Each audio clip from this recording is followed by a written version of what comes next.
What's going on, Geminites? It's your boy GemMint. And it's your girl Phie. We're here with the Powers of 10 Issue 2 breakdown, so stay tuned.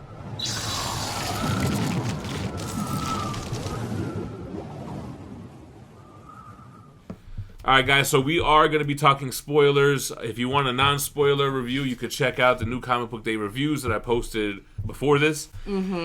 So we're going to talk spoilers. I definitely enjoyed this issue. I don't know if you felt the same. I literally just finished reading it. You just got done reading it. It takes place directly after House of X 2, which was the Uncanny Life of Moira X, which seems to be a fan favorite issue. And it shows Moira with Charles recruiting Magneto to the cause. Basically saying, look, check it out for yourself. I've done it this way and that way. We always lose, all the ways. And we need to work together, and we don't need to just survive, we need to thrive. So Magneto's kind of like, yo, the second you are getting soft, I'm going to check you. And they're like, all right, deal. That's kind of where we thought it was going to go, right? She showed all these timelines where she's working with them individually, Magneto, Professor X, Apocalypse, and we lose every time, like Xavier says, so they're teaming up. So that's where we are year 1. Then we jump to year 10, and we see Cyclops talking with Professor X in the Phantom X body, looking like Reed Richards. And he's ready to attack whatever, man, right? He was like, down for whatever. Let me know if it's got to be done, I'm going to do it. He said, does this need to be handled? Because I don't know what exactly said, but he's like, he was like, something that needs to be handled? Because I can do that. I handles stuff. That's what I do. Yeah, he said something to that effect. Something like, does it need to be done? If it does, then it's going to get done. So this is in regards to the Sentinel head that's out orbiting in space, right? We find out that it's a mother mold. Now, I know what a master mold is, and that's what this mother mold creates, master molds. Master molds are the big sentinels that create the sentinels. So, I don't know if this is the first mention of a mother mold or not. I mean, I can't really recall in any X-Men stories that I've read. So, that might be a first in this book. It might not be. But, yeah, this big, huge thing orbiting space that we saw in the last issue, it's now complete. And Xavier's telling Cyclops, like, look, man, it's complete. All it takes is the catalyst, and it's about to go down. And it's funny, too, because he's showing Cyclops, who Cyclops like, well, how smart can Sentinels get? He's like, they already achieved maximum intelligence, and that's it. And he's like, no, they're about to become Nimrod, right? So you even see Cyclops says, oh, damn. Like, they must know what's coming, right? The whole Krakoa Island must know from Moira what to expect. I mean, there's enough outcomes. Like, she's gone through it enough times. She'll be like, look, no matter what, Sentinels come, and no matter what, they turn it into a superior intelligence like Nimrod, and we lose. So now Cyclops knows that he's got a mission. They got to really, I don't know if he needs to destroy the mother mold or what he needs to do. It's being run by this group they're calling... how do we say it? Orchis. Because if it was a D, if it was a D instead of an S, what would you call it? Orchid. So it's...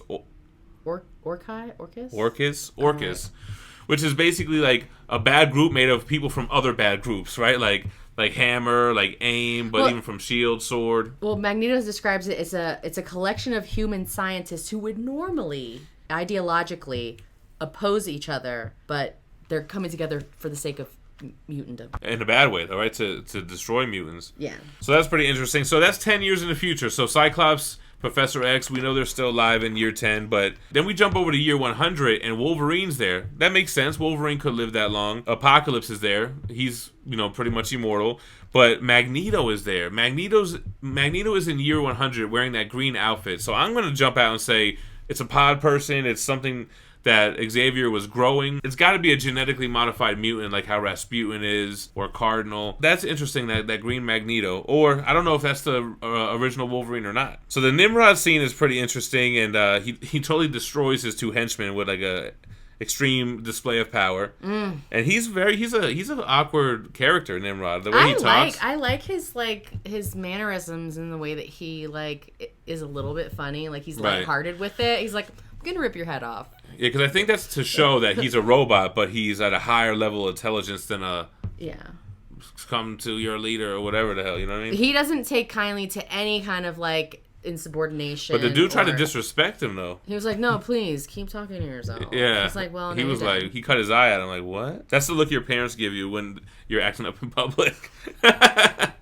He's immediately, I'm sorry, I'm tired. Then he picks up day. his skull all Shakespearean like, right? I told you I would read this to people in different voices. That's not. And then now they take us to Asteroid K, which is where just 8 people live, right?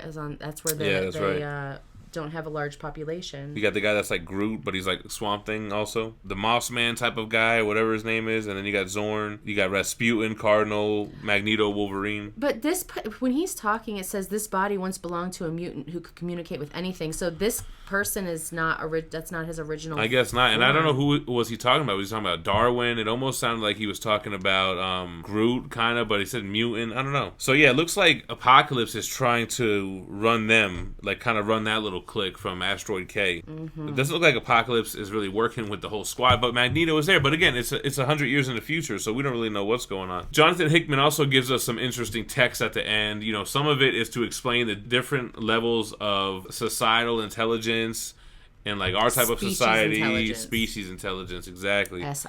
So that was pretty interesting, and that kind of shows us what happens at the end here. This is year 1000. The librarian, she's talking to Nimrod, the littler version of Nimrod, asking did it work, and because I guess they've reached a certain level of species intelligence, and now this other society of species intelligence is reaching out to them, and what we learn in the back is that they're either going to bring them to ascension or they're going to destroy them. Basically see if this society is worthy of stepping up to the next level. Yeah, they open this thing, it looks like it's going to be like a symbiote or something, but it's actually the phalanx, right? And they come through looking like, extraterrestrials, looking a little celestialist at the end too. And then this just loses me. So what does that mean then at the end? So who the librarian, who is that person with? They're with Nimrod, who's at like a smaller version, like a little butterfly version right here, you know what I mean? But it just looks like whatever the civilization that this librarian is from, these people all look the same. Like, look at this one. It's like an older version. Yeah. Powers of 10 is a little bit more tricky than House of X, the way that it jumps in the future and you're dealing with these different decades and storylines going on at once. But, it was cool to see it tie into House of X 2 and see where they're going with it. I think we still need some more understanding on Powers of 10 when it comes to, what the plot's going to lead to. But it seems like, to me, like, the Year 10 X-Men are going to try to prevent Nimrod from existing. Hopefully. That's what it seems like. They're going to try to get rid of Mother Mold and the Sentinels, and I don't know what the significance is at the end, whether or not that civilization gets brought into Ascension or not, but I guess we're going to have to wait and find out to see what happens with that. Let us know what you guys think about Powers of 10 Issue 2 in the comments below. If we missed something, I'm sure we missed something. Oh yeah, we definitely help us out. Like, let's continue the conversation in the comments. We never claim to be the experts on this thing. Like, Phie's new to reading comics. I haven't read X-Men in a while. I think the last time I read was like the beginning of Bendis, all new, all different, with the time displaced mutants. So yeah, man, we're just checking it out, and let us know what you think. Make sure to subscribe to the channel for more daily content and stay minty fresh. Peace.